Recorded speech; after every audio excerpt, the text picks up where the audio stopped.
Alright, g'day, hi, and welcome. I don't know if you're going to see me. Well, it doesn't really matter because you're not going to be able to see me anyway. Okay, jam night number 7. How did it go? I believe it was jam night number 7. Well, I will say tonight was one hell of a great night. Wow, the talent. A little more mellow than I was hoping, but definitely wasn't as crazy as last week. Oh, I'm in the ditch. That's why. Okay, I see what's going on here. I'm sure I don't run into anybody. Let's see. Alright, yeah, I can clear him. Hang on a second. This parking lot's always so short. There. What are you doing? I'm going a little bit further. A little further. There I can go. Okay. Hopefully my GoPro behaved well. Looks like I got everything this time. That's good. Oh, look at that. It's almost a full moon. I'll be able to see my way home tonight. Good. Great people out tonight. I gotta say, I'm a little bit like just so content with. Oh, there goes Mr. Policeman. Someone's going to get pulled over. Not me this time. He's going the other way. Unless he's just going to do a Yui there. Oh, he's tailgating that guy. Anyway, okay, so how did it go with the mandolin? Epic as always. I love the mandolin. What can I say about tonight? Tonight was a more mellow night than the past 2 weeks, but it's up and down like that. You just don't know what you're going to get. I ended up in basically the first kind of act tonight. We had Sue and Tim. I've seen her play before, and she's very good. And they're just finishing up there now. It's 12 o'clock, so I was like, okay, I got to get home. Whatever. And I got to tell you, wow, like the vocal talent, just what a crazy night. Old Ken was there. He did his cowboy poetry like he normally did. He even read one of his own songs tonight, or poetry tonight. Tonight was a lot of people doing their own songs tonight. That was very good. There was one lady, wow, spectacular. She kind of forgot a couple of lyrics to her own song, but that's okay. Like that happens. There was a guy I was just talking to. Strangely enough, his name is Dave. And it was his second time playing live, first time playing live without moral support, i.e. friends in the audience. And I don't know, the guy's probably mid-30s or whatever. Did really well. He sung some really, like this guy was having a therapy session on the stage. He did very, very, very well. And I think a lot of people had therapy sessions on the stage tonight, especially Sue, this lady Sue. Rob, the guy with the ukulele, went up and done a couple of songs. Hang on, I'm going to get through the bumpy part here. So I know the bumpiness screws up the audio here, but I'm sorry about that. But anyway, she went up, and I didn't know Rob, the ukulele guy, makes frigging kazoos. Sorry, kazoo's my cat. But kazoos, he makes kazoos, right?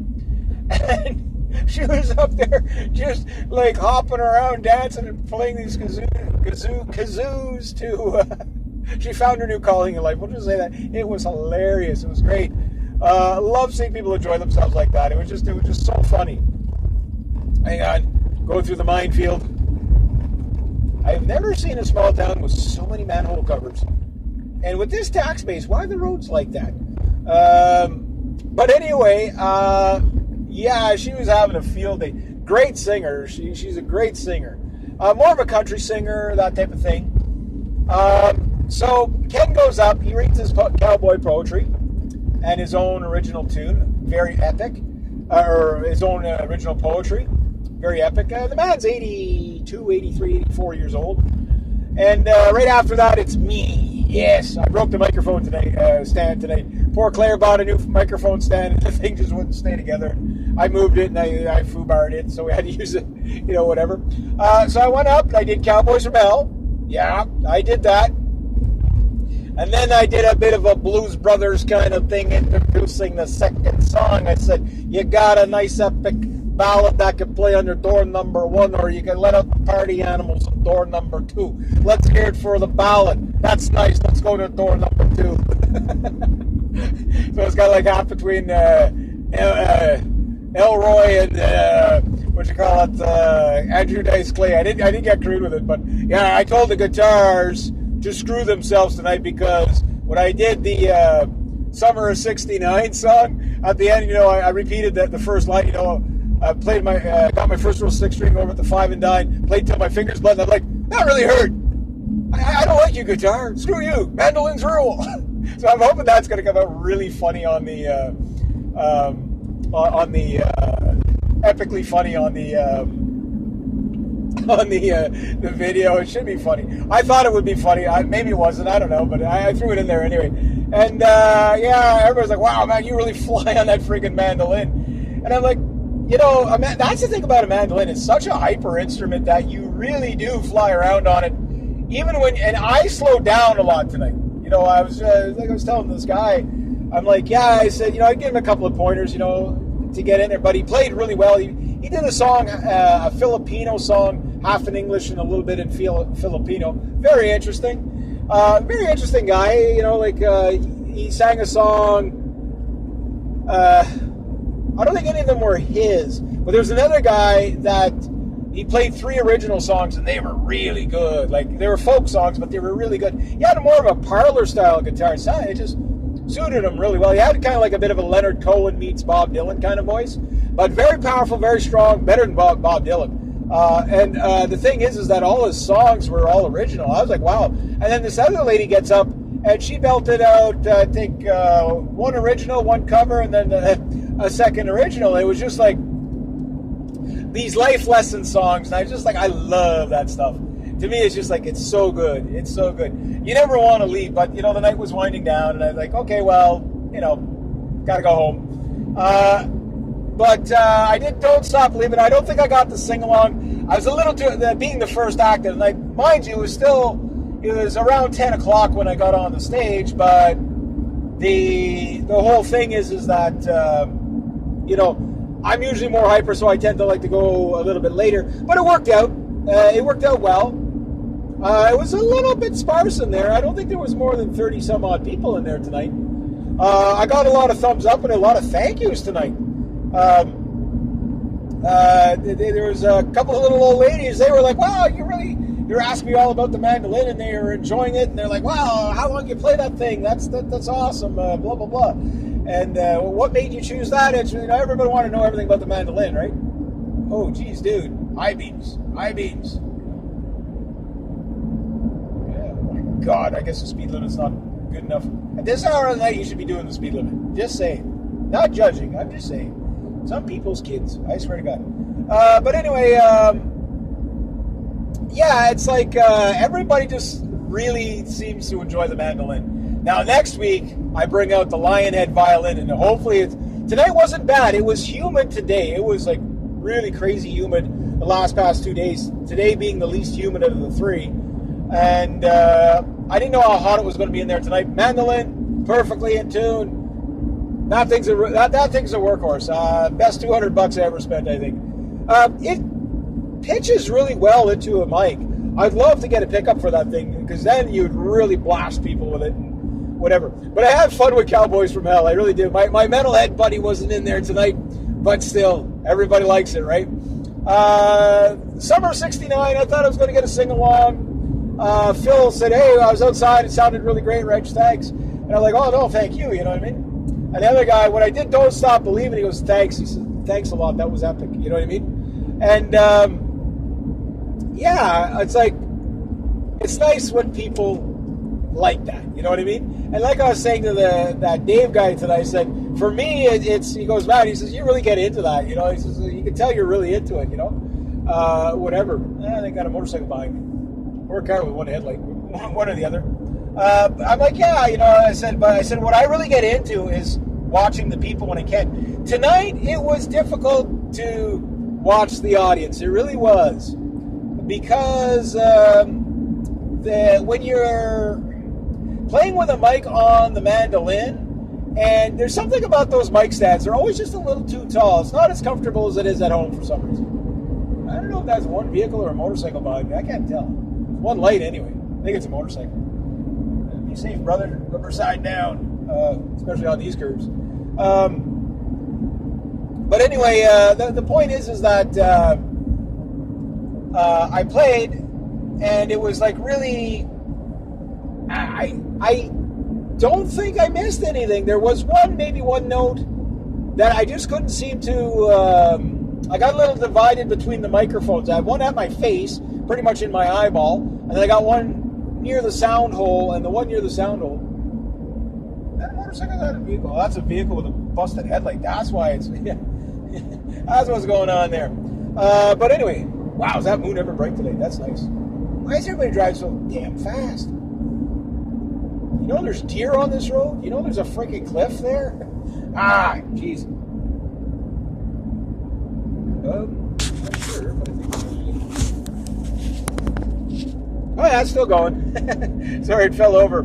Hopefully you guys could hear what I was saying there, but yeah, the camera just fell over on its face. But anyway, no problem.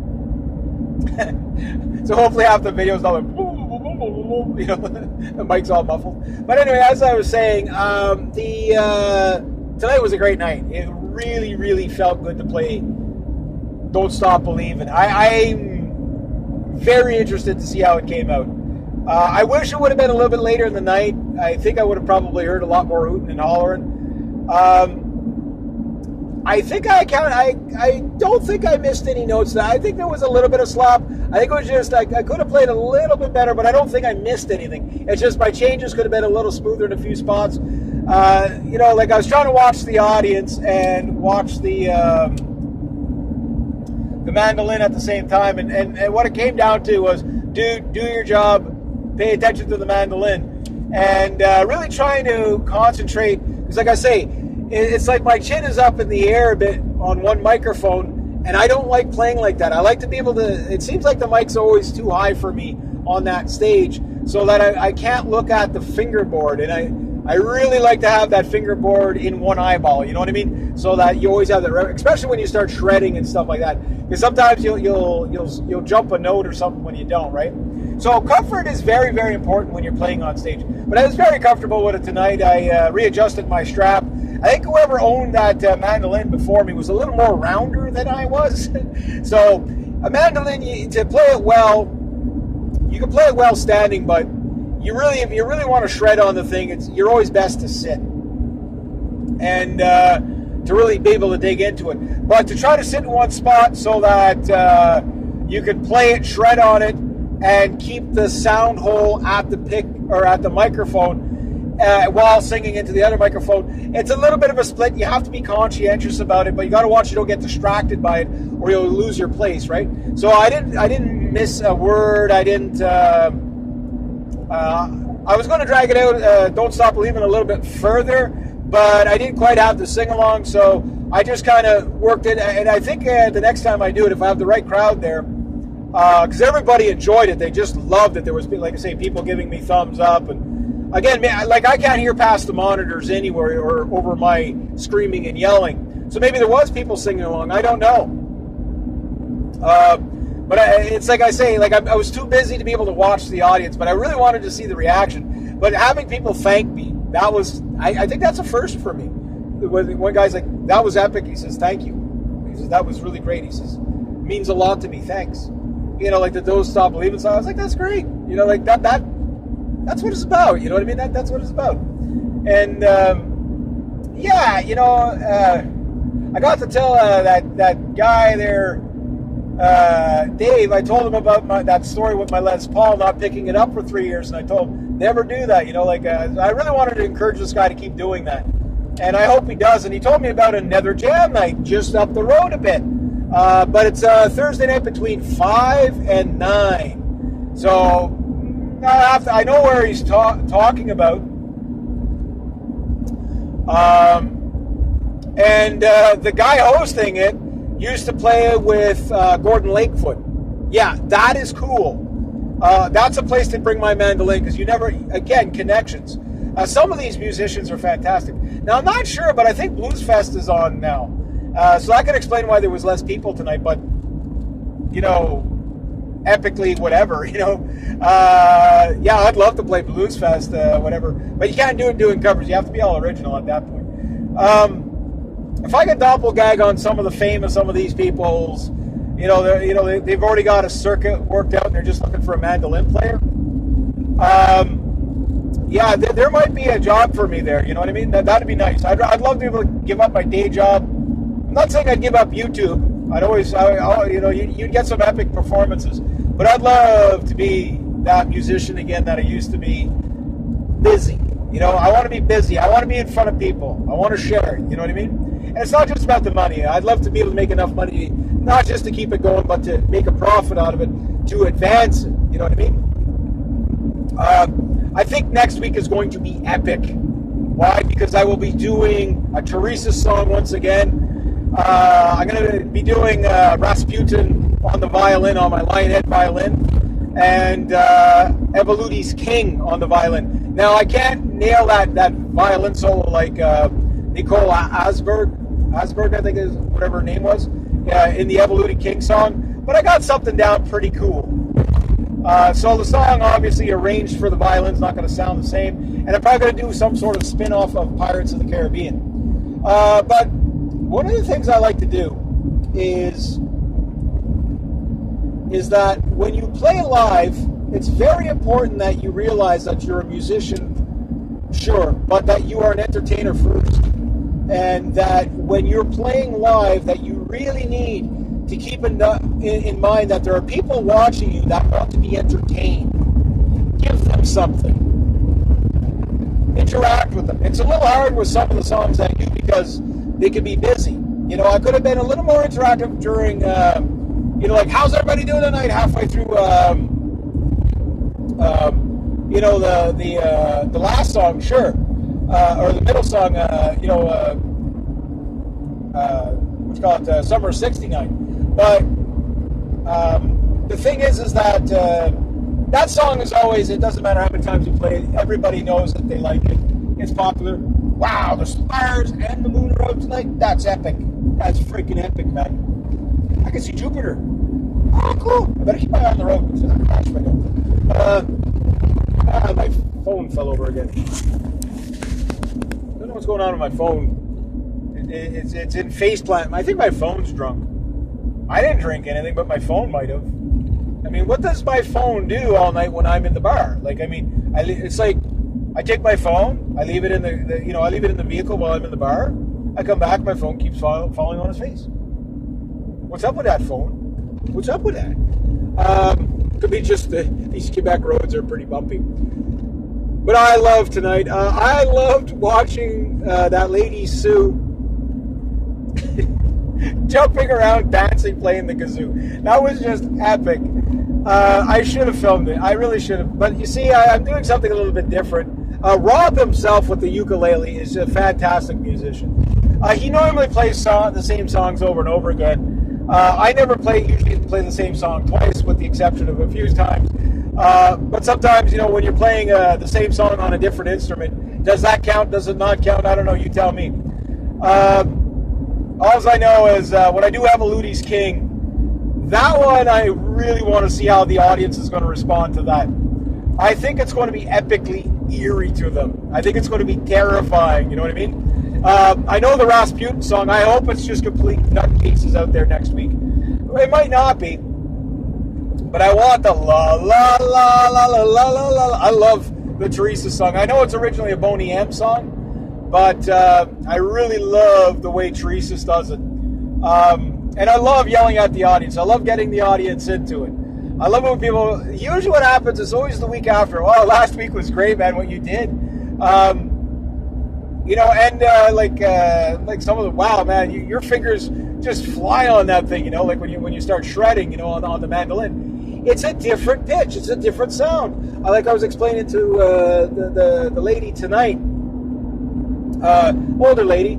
She goes, I explained like the difference, alto, tenor, and soprano, right? And I said it's a tenor instrument. That's why it has such a, hyper kind of, like I say that I've talked about mandolins before, how they're, that high tension on the strings is what gives you that brilliant attack sound that you get, where it just, punches you in the face with this brilliance and epic sound. But it's also what makes it so dramatic sounding. It's also what makes it so,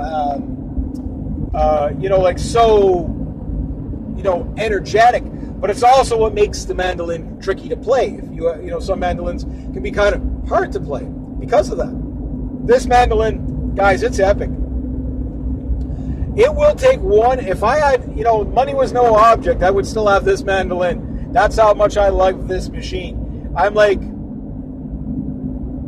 I don't know if I've played another mandolin as well as this one plays. Whoever owned this machine before me took damn good care of it. And I don't know if they took it to if that's the way Epiphone was putting the M20 out to the public. Way to go, Epiphone. I mean, again, is it the best sounding mandolin in the world? No, but it's a good sounding mandolin. It projects really well. It's not boomy at all. I've had it on stage now 3 times. And I'm just loving this thing. It really does have a nice sound to it. Maybe it's just the wood's a little more aged. I mean, it's probably a 90s machine. Maybe even 80s. No, it'd have to be 90s if it's Epiphone and says Gibson on the truss rod cover. So that'd be like 92, 93. After that, Gibson, like when Gibson bought out Epiphone, the selling thing was you put Gibson on the truss rod cover so that you can basically, sell it as a Gibson product, lower end Gibson product, right? To get the sales. And once the Epiphone, which Epiphone goes back to they've been making guitars since the 50s or the 60s or even the 40s. It just happened that Gibson bought them out and picked them up. Jackson guitars, Fender bought them out. They bought out Charvel guitars. They bought out, who else? You know what I mean? That happens, right? It's like a, hostile takeover or whatever. That's why your Charvels and your Jacksons play so similarly. It's like it's all coming out of the same factory, so to speak. Well, not the same factory, but you get the idea. The recipes are the same management, different factories maybe. That's not a bad thing. It's just, you're really buying, somebody just bought out the brand. And that's what happened with Epiphone is Gibson bought out the brand. With that said, the standard of the 90s Les Pauls and everybody's looking for a 92 Les Paul, Epiphone Les Paul standard. That's very, very, very common because the 92 the 91 to 92 or the whatever Gibson did the takeover, that's the one that has the Gibson on the truss rod covers, but also the quality of those early Epiphones were just spectacular. But getting back to the mandolin, this thing is epic. It sounds good.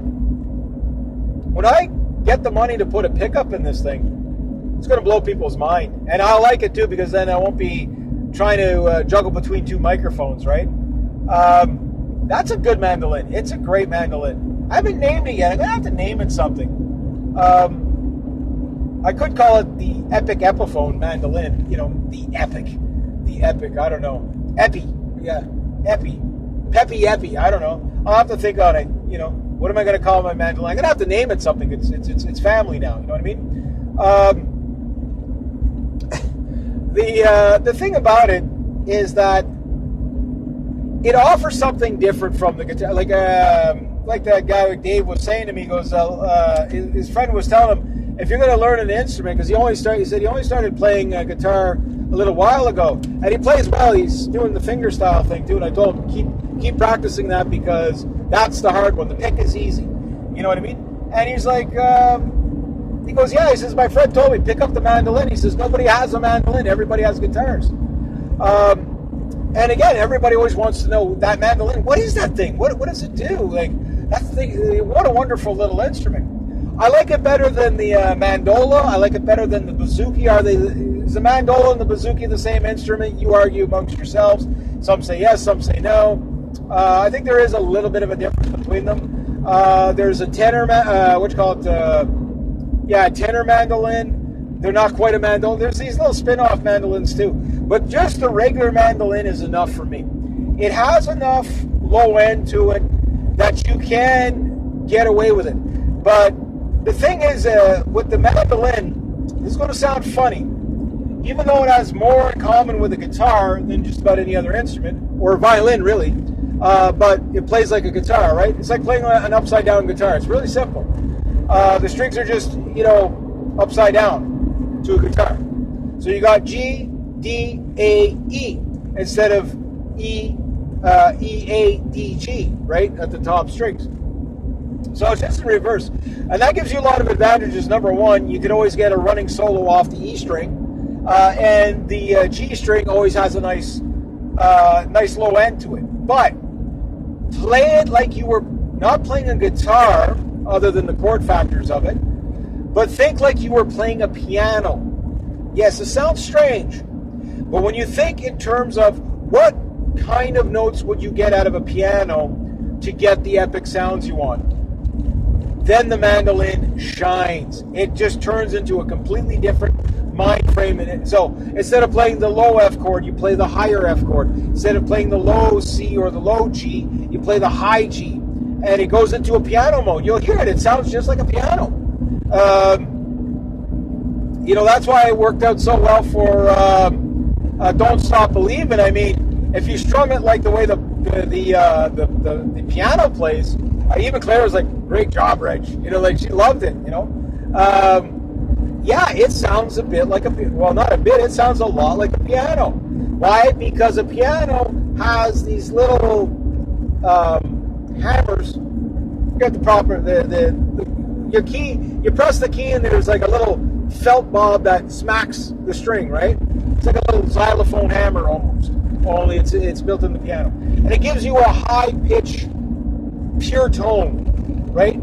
Even whether you're sharp note or a flat note, it don't matter. You always get the purest of tone. It's basically like a harmonic, right? So when you play the mandolin with thinking like of a rhythm pattern of a piano, it comes out almost like a high-pitched harmonic, which gives it brilliance, right? And it changes the rhythm dynamic from just a regular strum to more of a fifth, like a fifth note power chord. Instead of it's like you know what I mean? Like it's really direct, really a really crisp attack, and punches those notes out. That's why I like the mandolin. But when I do, that's why piano songs go over very well on the mandolin, because again, you can punch out the notes rather than you can strum the notes, sure. But you could strum the notes, you could pick the notes. You could do so much with the mandolin. It's a fantastic instrument. Does that mean I'll never play my guitar on stage today? No. Like I was explaining to a bunch of people tonight, I was like, well, one week I bring out the guitar, one week I bring out the violin, one week I bring out the mandolin. I try to shake it up, right? And by doing that, it does give you a different dynamic on performance. Like, for example, when I did The Scientist by Coldplay, I think it would have went over better on the mandolin than it did on the guitar. Although I did okay with it. But Clocks, I almost refuse to play that on the guitar. It just sounds dull on the guitar. It sounds okay on the guitar, but it sounds dull on the guitar. It doesn't have the punch. And there's that epic, high-pitched notes that I do, at the end of Clocks that I find really punches through so well, whether you're on a microphone or you've got a pickup in there. And is it just me or is it getting hot in here? It's getting hot in here. Maybe because, that's warm. So I got to let in the cool air. So, sorry. But what I'm getting at is that you have a different dynamic on stage. It changes your vocals. It's really like having a harmony there. You don't have the low end like you would have with the driving, pounding sound of a guitar. But, that's the thing. Like, there are songs that just go over so well on the mandolin. Other songs stick with the guitar. You know what I mean? But there's just so much you can do with the mandolin. And the problem is a lot of people do not look at that instrument for its capabilities. They really think it's only a bluegrass instrument, that's it. And you could either strum it or you could pick it. But that's, very few people will pick the mandolin as a lead instrument. But I can tell you, like tonight, my fingers, even after Cowboys from Hell on there, my fingers do not hurt after playing that mandolin. I could play that thing for 3 hours. I talked about this before. I could play that mandolin for 3 hours straight. Right now, if I were to work it out, well, there's 10 tunes that I got down on the mandolin. Again, a lot of it is just coming back to me because I used to play these songs anyway. The next time I bring out the mandolin, it's going to be like a one-song set. But I'm going to do something extremely epic. The song will be Farewell to Nova Scotia. But I'm going to add in an original part of the song that's never been played before. Nobody's ever heard it before other than maybe 10, 15 years ago of me playing it on stage. And I call it A Tale of Two Ships. And I've never released the recording of it because at the time my vocals weren't very good. I'm going to re-record it. And it's basically, think of two colonial ships, a French ship and a British ship, or an American ship, and like 1812 and a Canadian British ship,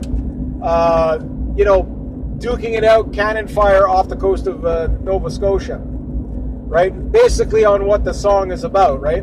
It's basically epic tall ship battles, right? You know how everybody basically gets slaughtered off, with splinters and cannonballs flying from deck to deck.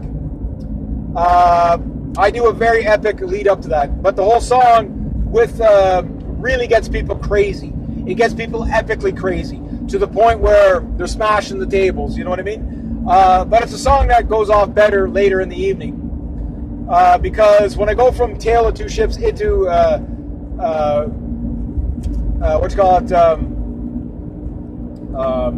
Farewell to Nova Scotia, people just go nuts.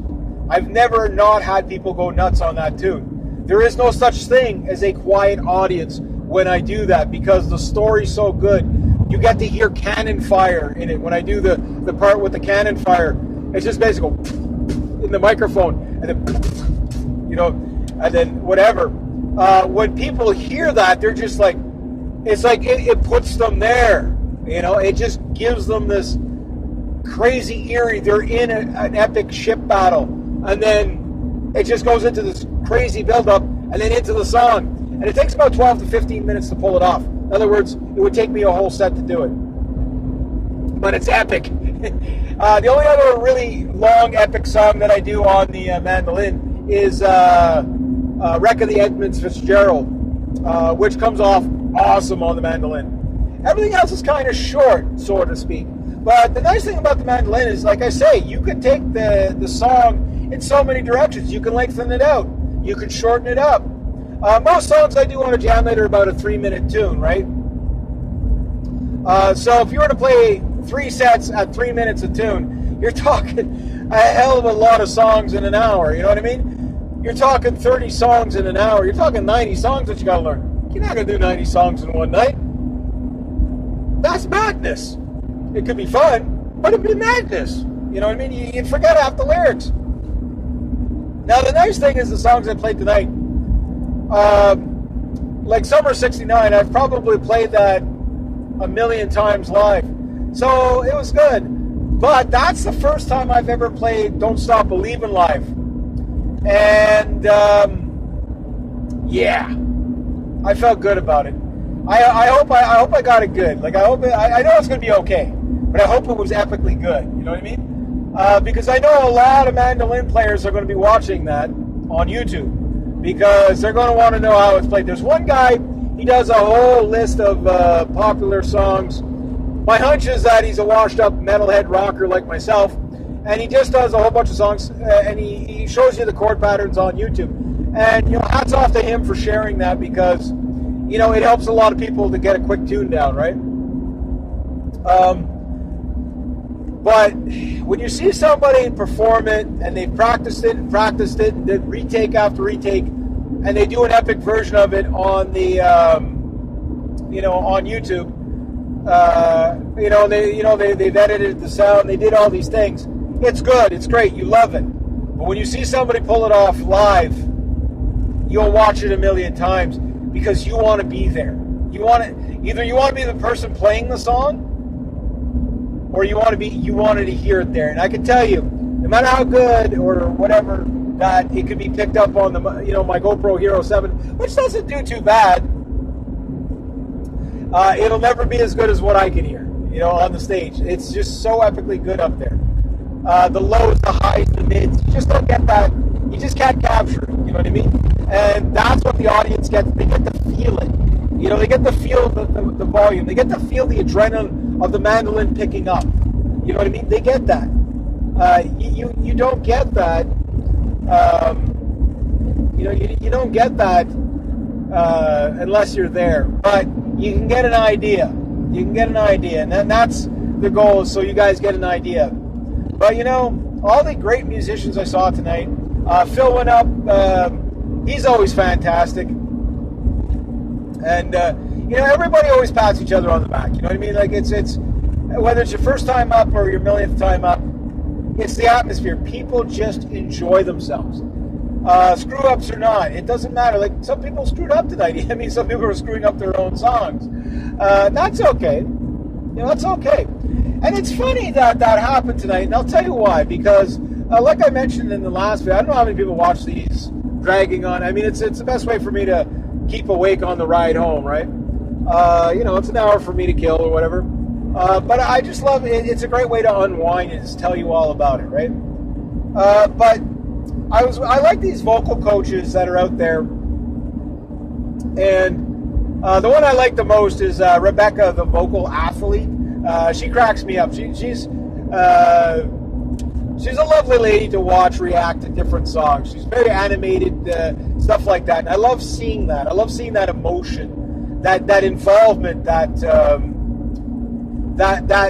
taxation of I'm into this performance. And I love seeing people appreciate that. You know what I mean? Because that it's not just about you. They're along for the ride with you. You're sharing a journey.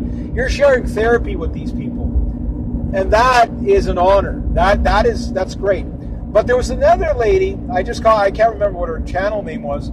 She was talking about something along those like, my voice sucks, and that's okay. Or whatever the video was, it was titled something like that, my voice sucks, whatever. And she said, and I thought this was good advice, this would be more geared towards beginners and whatever, because I passed this advice on tonight, especially when you get new people. She goes, people will go and they'll learn how to play a little bit, but again, they don't have the experience, so they're not going to be great, They're going to sing like an alley cat before they get a voice, you know what I mean? Very few people are going to be Pavarotti out of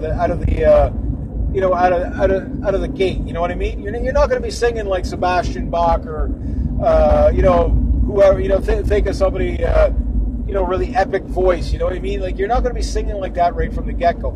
And you can't expect that, nor should you take it personally when you don't. So what she said was, get a piece of paper and write, I give myself permission to suck. And hang it on the wall. It's kind of like a don't give up kind of motivational thing. And that it's okay. Because at some point you're not going to look at that thing on the wall and you're going to get it. And that's what I told this guy tonight. I said, it's your second time on stage. I said, you did very well. You know what I mean? And I told him about, hey, look, there was the first few times I started playing and singing. People say you play well, but we can't hear you sing. And I'm not talking about here, but I'm talking about 10 years ago, whatever, 15 years ago when I started playing guitar and singing. Because I never learned to play and sing at the same time. I was a metalhead for years. I never had to sing. Once in a while, I would yell in the background in a microphone on stage in a metal band, right? Hard rock, heavy metal band. I didn't sing. I didn't have to sing. We had a singer, right?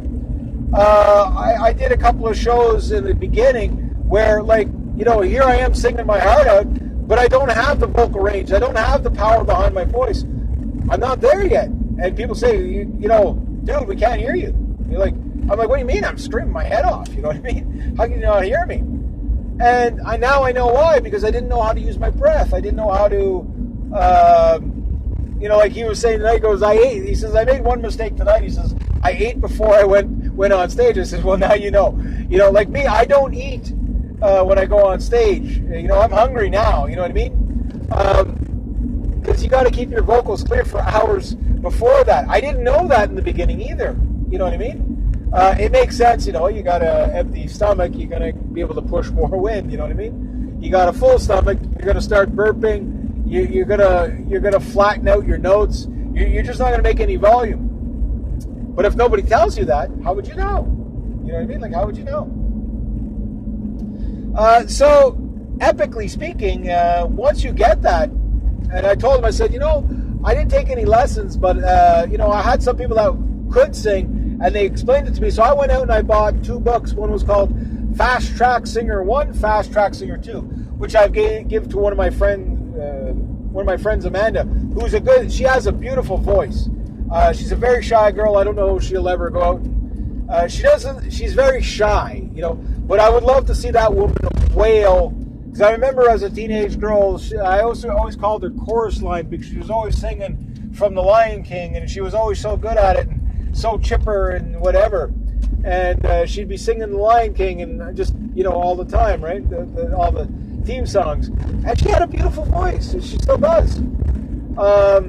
And so I said, here, you know, she said she started taking vocal lessons and whatever, and it was getting a big cost. I said, here, I'm done with these books. These are yours now. You know what I mean? And they came with CDs, and I learned a lot from just those 2 books. And there's still more for me to learn, sure. But I know, like tonight, I was able to sing beside the microphone to balance out my vocal with the mandolin, right?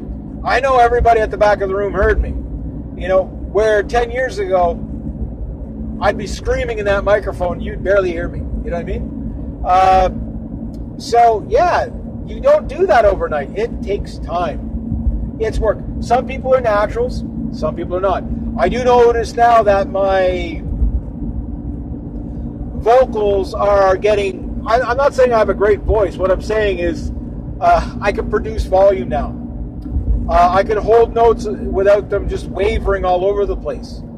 I don't run short on breath as much. I can sing from my chest. My head voice, I think, is epically loud. You know, and I hear that. You know, it's like, wow, dude, you're really howling. You know, you really get those vocals out there. That's that's good. Maybe it's a little overbearing. You know, self-control, but that's because I sing every week.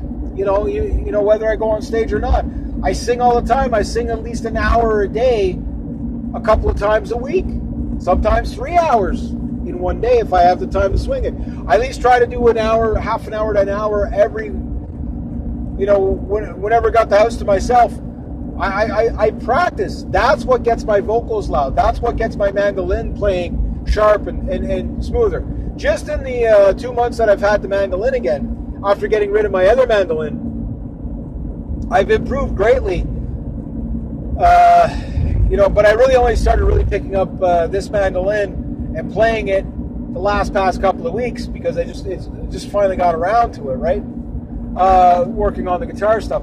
Now, you know, like the violin, I have to work on it. But I could sing and play with the violin now. Only 2 songs. But there will be more. And the thing that's really cool about that is that I know that, you know, when you get a lot out of it when other people enjoy it. And, you know, it comes to you of a bit of surprise when somebody thanks you for your performance, saying that meant a lot, thanks. And I'm like, oh, no, thank you. You know, like, no, thank you. That was, you know, it means a lot. It means a lot because you know that it's not just about you, that you've given something to people. And music is a very powerful thing. It's a very powerful tool. It's probably the most epic therapy people can get. This guy tonight was singing about how one time his daughter, you know, cussed him out a little bit, whatever, and told him he was, what did she say? He was narcissistic. And he goes, he didn't even, so he had to research what narcissistic was. And he goes, well, he goes, my teenage daughter basically, helped me to improve a bit because I had no idea what that was. And sometimes things like that, you know, until people point it out to you, you don't know, right? But the fact that he can go up on stage and sing about that, that's epic. You know what I mean? Thank you for sharing that. You know what I mean? You will see people sometimes get very emotional on stage. Like there's certain songs even I can't perform on stage. I'll break down crying because of, you know, what that song represents. Usually it's the loss of a loved one. Like I can't sing Let It Be on stage. I'd cry. Why? Because my mom, right? I remember when my mom gave me like this little 45 record of the Beatles, and on one side was Cherry Lane or Penny Lane, and on the other side was Let It Be. And it was the first time I heard the song Let It Be. I almost can't listen to that song without crying, understandably so, right? Because I lost my mom, it'll be 5 years this month. So yeah, if I ever do that one and pull it off, that will be a massive therapy session for me. You know, so I can appreciate when somebody breaks down on stage or gets a little choked up or a little emotional or whatever. I can really appreciate, because I know what they've got invested in that. Oh, where the hell did this fog come from? Yeah. I better slow it down. I'm in the Pinball Alley here where all the deer jump out at you. So, yeah, it's nice to know that people can tap into that emotion. It's nice to know that music can do that to people. Because it gives you the ability to deal with things, but it also gives you the ability to put things at rest. You know what I mean? And that's why, you know, you can record an epic song, whatever, but to hear it live, to play it live, there's just so much energy, there's so much emotion. There's like this guy playing his original songs tonight. One was called Boats and Tears or something like that, and how they kind of go together. I wish I could remember I should have filmed it. I really should have. What a lyrical masterpiece. Really great job. Not the most heart-wrenching sound, but very deep. You know what I mean? Very deep. Well played. You know what I mean? And then the other song was Go Come Around Here. You know, or something like that. It sounded like it was going to be like similar to a Gordon Lightfoot song, Sundown. You know, I thought it was going to be like that, but it was really deep and really meaningful and whatever. But it was like the song could be taken so many different ways. You know what I mean? And you know, whatever he's singing about up there, this guy, I can't remember his name. Whatever his name was, it's like, you know that he's got something invested in that he's singing about something very personal. And how he goes, like he says, you can take the lyrics however you want. One was either about some girl that was really shallow and broke his heart, or how a boat sunk. At one part of the song, and I just remember this part of the song, it goes, you know, did she call my name when she drowned? Was he singing about, you know, this boat that he put a whole bunch of money into and sunk? And, you know, like, okay, you bitch, you're going down, but did you remember my name? You know, did you care at that last moment? Or was it, you know, the loss of... What does it mean? You know what I mean? Like, it's so good. Oh, epic. Yeah, I like that kind of stuff. You know what I mean? Because there's something there. Now, when I bring out my songs, I don't know when I'm going to do that. It's not that, oh, they're not ready yet or whatever. It's just, I've got a schedule that I'm trying to keep with the jam night, right? And I'm also trying to do things, you know, number one, I'm trying to book a gig, you know, there, but I'm going to check out that other place too. I'm going to call that place first because it's not that far from me. I know exactly, it's maybe about another 10 minutes out of the way. That would be epic if I could get a paying gig there. Who knows what'll happen, but who knows who you'll meet, right? And I know there's a few in that area. It's just, when are they happening? Who's playing? What's the crowd going to... You know, is it all going to be all baby boomers in there? I don't know, right? You don't know until you go. And I can only do one jam night a night. This one, I know what to expect at this one. But the thing is you got people from 18 to 80 in there, and everybody's having the time of their life. And I always hear the same thing. oh, we just started coming here, and it's like, we just can't believe the quality of musicians and the music here. We just started coming in here like 2 months ago or a month ago, or it's like, like a week ago, and it's just, we can't believe what we get for free. We just, well, other than, buying their drinks and whatever, or their meal. But yeah, it is an epic place. It's great. The owner was there today, but again, she's always too busy to really sit and chat with. But man, she really, really, her and her husband, I never met the husband, at least I don't think I have. They really nailed this one out of the park for providing a service that, you know what I mean, like people enjoy so much. What do you say other than thank you? You know what I mean? For the opportunity, for the, you know what I mean? It's just so good. It's so good. But the mandolin, I don't know what next songs I want to do on the mandolin, other than maybe Farewell to Nova Scotia. But when you only get a 15-minute segment, do you want to do one epically long song, or do you want to do, 3 short songs? It's hard to go. You know what I mean? Like, what do you do? What's going to make you feel good? You know what I mean? It's going to make you, whoa. I'll turn it in here. Almost home. Yeah, tonight was a great night. It would have been a little more epic to have played these songs last week, but they weren't quite polished up enough last week to get away with it. But this week, everything was good. Everything was just so good.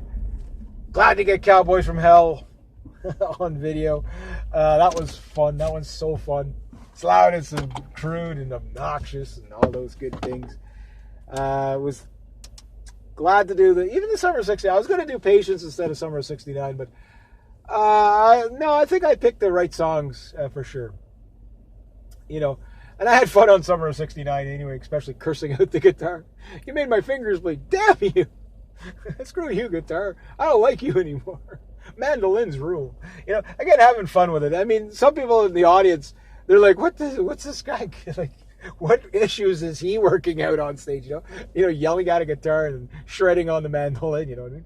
But you make it fun. But again, like watching that lady just going crazy while Rob was shredding on the ukulele, and she's out there, just shredding on the kazoo. It's like while she's dancing and laughing, like it was so fun. Like it's just so fun, and that's what we need in our lives a little more often. I know there's a lot of bad things in the world, a lot of disgruntledness in the world, but it's nights like tonight that really, really hone in for me. That really, make you understand what it's about. You know what I mean? I'm gonna leave it at that because I got to get home. Epically good night. So the next one is going to be the dark, loud violin. Hopefully, the only thing I worry about the violin is that they stay in tune. You know what I mean? I'm not, the guy on the violin, he'll get whatever he gets out of it. But as long as the violin does its job, I'll try to do mine the best. But singing and playing the violin at the same time, I think Rasputin is going to be a pretty crazy song to play live on the violin, because I don't think anybody's ever going to have heard that before. And anybody that has seen me a few times going from a guitar to a mandolin to a violin, that's going to be epic. The electric violin is going to have to come out again soon. But I don't know what songs I want to do on that one. I should bring out the electric violin for the next one, but I want to bring out the Lionhead violin. Why? Because I love sharing the story. Somebody built that thing 150 to 250 years ago. Could they imagine it on a stage? And where will that violin be when I'm dead and gone? Where will this mandolin be, when I'm dead and gone? Is my nephew going to carry it on? Is it going to be, grandkids? Is it going to be, just some stranger? Where's it going to go? What stories is it going to tell? Like, who played that mandolin before me? How many lives did that mandolin change for people, somebody else playing it? How many people own it? I don't know. But that's part of the beauty of it, isn't it? It's like, that thing might outlive me, and I hope it does, and I hope whoever... I know I'm going to take good care of it. I'll probably wear it out, but long after I'm dead and gone, I know that somebody's going to get a lot of enjoyment out of that. I just pray that they're doing the same thing I'm doing and take it to another level, to a bigger audience. Because everybody that's played that before me, kind of comes on stage with me. You know what I mean? That instrument, those songs are imprinted in that wood now. You might not be able to hear it, but there's a spirit there. That's why I got to name my mandolin. Even my lion head violin, like when I play that thing, it's a dark, dreary sounding violin, but I can feel that violin smiling when I play it. Especially when I play it fairly well. When I screech and scratch on it, I'm like, I know that, I look at the head scroll on the violin, on my lion head violin, and look at that, I'm like, sorry, buddy. I know you've probably had to do this. How many people have screeched and scratched on it? It's probably thinking in its mind as an inanimate object going, here we go again. It'll be another 6 months to 2 years before I hear anything good. It's going to be screeching and scratching. But then when it's good, you could tell it's happy. When it's happy, I'm happy. When I'm happy and it's happy, the audience is going to be happy. And that mandolin, I think it's pretty happy on stage. It's really hard not to smile. My cheeks are sore tonight from grinning and smiling. I can't, I'm going to be going to bed with a smile on my face. And that's what I want you guys to have. That's why I do these epically long videos, is that you can you just, enjoy the little things in life because they're epic. They're great. All right, anyway, there's almost a full moon out tonight, and I got to get home, or I might turn into a werewolf or whatever, and yeah, all that good stuff. But there we go. So make sure you smash that like button. And if you do watch the video to the end, could you just let me know? I'd like to know how many people actually make it this far. Do you even care about the stories or not? You know what I mean? But I do these to share. Like, if people watch them, great. If they don't, they don't. But if you do, I hope you get something out of it. And pay it forward. Yeah. So make sure you, again, hit that like button and that subscribe button. Be true to yourselves. Be true to others. Always do the right thing. Have yourselves an epic evening, day, wherever you are. All right, there we go.